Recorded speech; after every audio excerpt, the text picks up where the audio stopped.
Donc, pendant ma scolarité, il fallait bien que j'occupe mon esprit pendant les longues heures d'incarcération scolaire et je passais mon temps à dessiner des petits personnages, inventer des histoires dans ma tête que j'illustrais sur les feuilles des cahiers, dans la marge, essentiellement pendant les différents cours.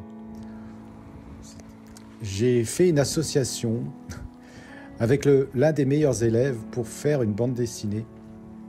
Alors c'était l'association de la carpe et du lapin, puisque le cancre et le bon élève s'étaient retrouvés pour partager un projet commun.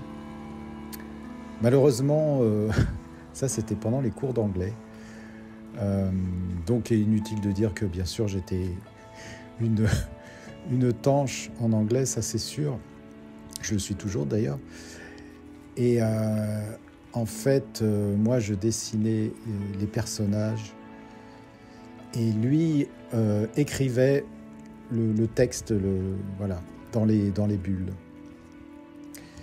Et du coup, on se passait les feuilles au milieu de la rangée entre les tables.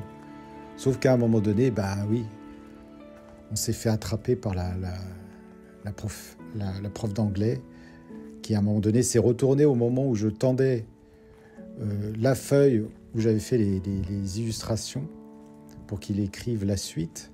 Et là, bien sûr, elle a attrapé la feuille et c'est là où j'ai compris qu'à l'école, c'était suivant que vous soyez bon élève ou mauvais, la punition ne sera pas du tout répartie de façon équitable.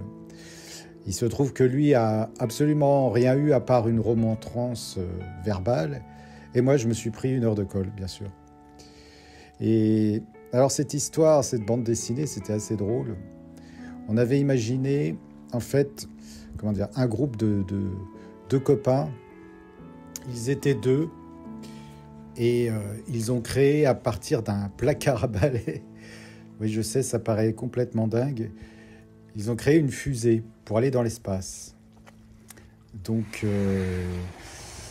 ils arrivent à décoller avec, ils se retrouvent dans l'espace et avec cette espèce de fusée improbable, voyagent dans différentes galaxies et atterrissent sur une planète où ils sont accueillis par des extraterrestres et ils vont devenir amis avec un de ces extraterrestres qui s'appelle Gulu. Et ils auront des aventures. En fait, ils deviendront un trio. Ils vivront des aventures. Il y aura un méchant. Je me souviens notamment qu'on avait inventé toute une famille à l'extraterrestre. Il y avait sa femme qui s'appelait Gulucia, leur fils Gulu Gulu Junior. Enfin, c'était vraiment n'importe quoi.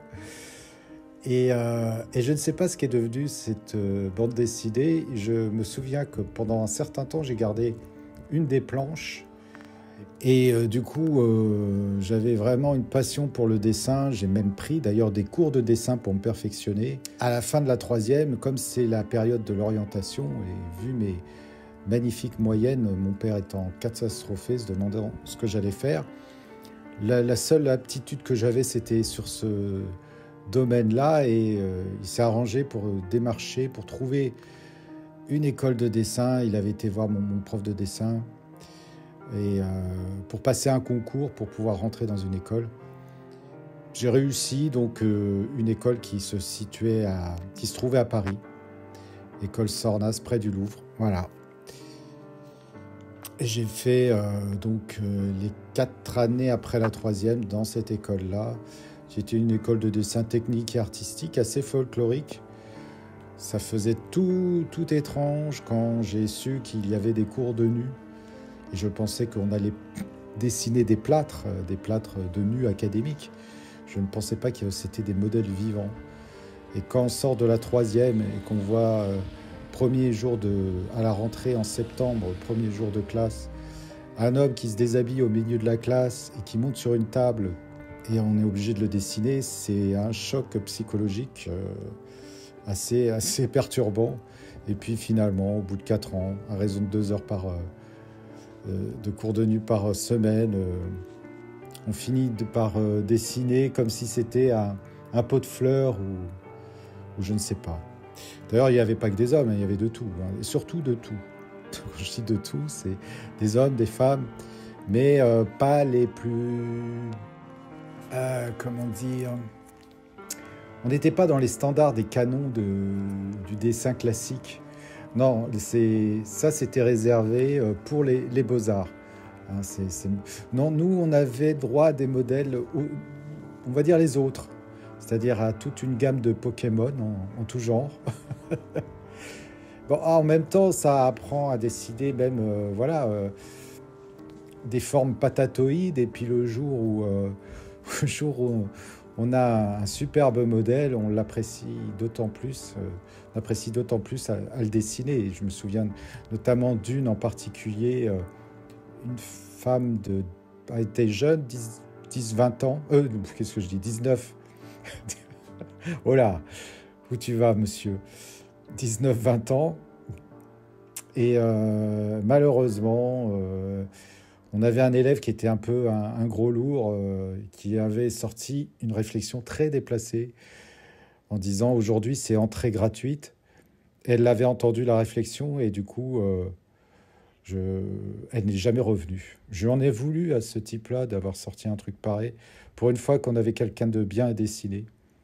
Donc on a eu après nos Pokémon habituels. Notamment, il y en avait une que j'aimais beaucoup. Elle devait avoir je ne sais pas quel âge, mais à la couleur de ses poils qui étaient blancs, elle devait pas être de la première fraîcheur. Et elle abordait des positions improbables, levant la jambe, un peu le grand écart latéral à la Jean-Claude Van Damme, en posant le pied sur la table et l'autre verticalement posé contre un meuble. Oui, je sais. Non, mais c'est fou.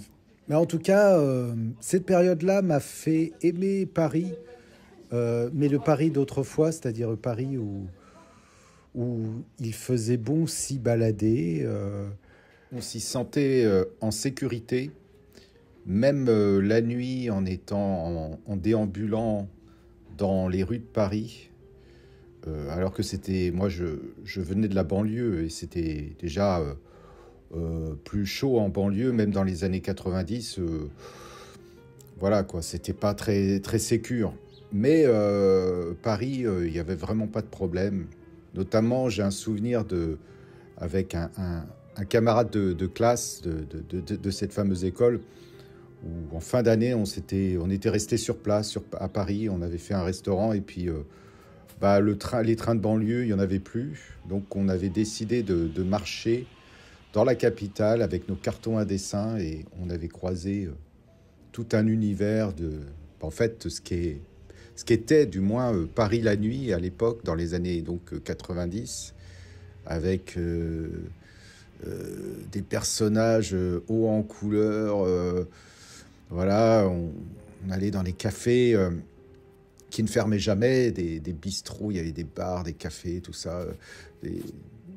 C'était assez incroyable. Sur une banquette, il y avait une prostituée qui dormait. À côté, il y avait une table où 2 petits vieux jouaient aux cartes.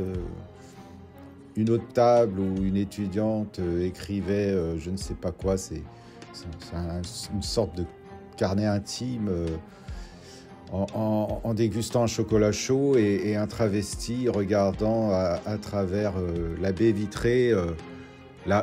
Regarder les passants dans la rue, parce que il y avait vraiment une activité nocturne intense dans Paris, et c'était bon enfant, et on n'avait pas peur de se faire agresser, dépouiller ou de se prendre un coup de couteau. Pour se rendre compte de cette ambiance, il faut retrouver les archives d'une émission qui s'appelait Paris Dernière avec Thierry Ardisson, et on voit vraiment ce qu'étaient les nuits dans la capitale.